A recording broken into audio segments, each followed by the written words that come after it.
I'm here with Tina Ramchandani, who is our featured guest speaker October 10th in Summit, New Jersey, where we're actually hosting a beautiful wine and cheese reception at a museum, the Visual Arts Center of New Jersey. Wonderful, wonderful venue. And Tina is an interior designer.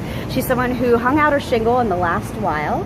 And I just thought that that was really inspirational because so many of us are starting our own businesses. It's always great to learn best practices from someone who's already out there doing it. But where I want to actually start is that your parents are doctors. They are. And the expectation was that you were going to become a doctor. Or some sort of lawyer or financial professional or something. Yeah. And so at what juncture were you like, I actually kind of want to become an interior designer? I was in college for about 2 years with no direction, and I came to them and I was like, look, I'm really unhappy and I think I want to do interior design. And they weren't thrilled.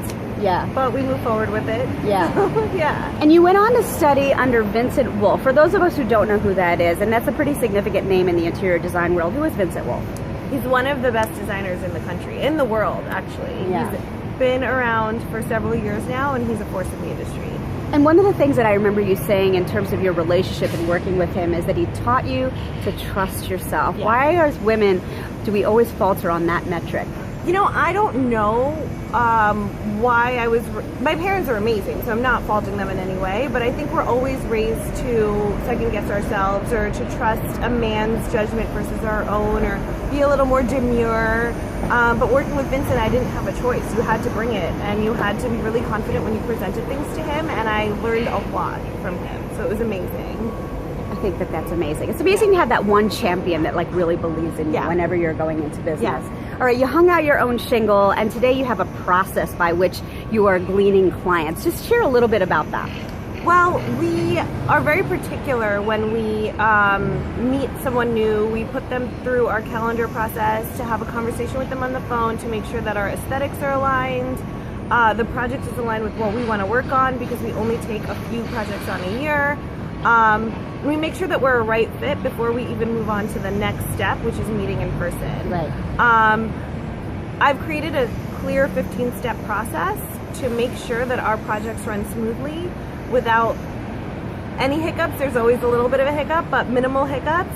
And we're adapting as we go because things are always changing. But I found that this is the best way to get the best results with a beautiful home. And this way you're able to kind of suss out early whether or not it's going to be a client fit. Correct. Right? Yeah. All right, so one of your most favorite projects was out in the Hamptons. Yes. Yes. And honestly, it was one of your first projects, and it was a little bit daunting when you first were assigned to it. Yeah, well, this was my first project after I left Vincent, and I did it with a partner in the Hamptons, and it was 7,000 square foot construction, ground up construction, and I knew what I was doing, but it's really terrifying to do this on your own with no one to really turn to for advice.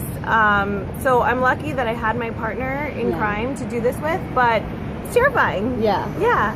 And how do you feel now that you've completed it? I'm imagining that upped your confidence level. Oh yeah, and then I look at it and I'm like, I don't know why I was so scared. Like I knew what I was doing. It was just, it's scary to do it for the first time alone. Yeah. Yeah. One of the last pieces I want to leave our interview with is that you are somebody who believes in investing in yourself when it comes to PR, when it comes to other metrics and running your business. And that's another place where I feel as women we tend to fall short. So tell me just a little bit about that.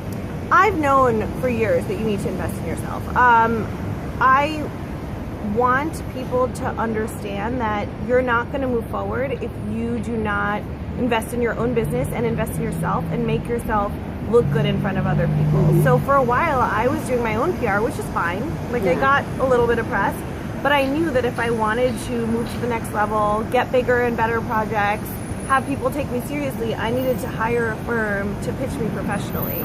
People don't listen to your take on yourself. People always listen to a third party. So it's nice to have someone represent you. Just like a broker or a lawyer or anyone else you hire for yourself. Someone that has your best interests. And I knew that I needed to invest in that. All right. Yeah. And so Tina has been written up in House Beautiful, amongst others, right? I think that was the article that you had shared with me. Yes. And we're going to get to hear more about her business and how she started up Tina Ramchandani Interior Design, Tina Ramchandani Creative, on October 10th at the Visual Arts Center of New Jersey. Until then, we'll see you. Bye.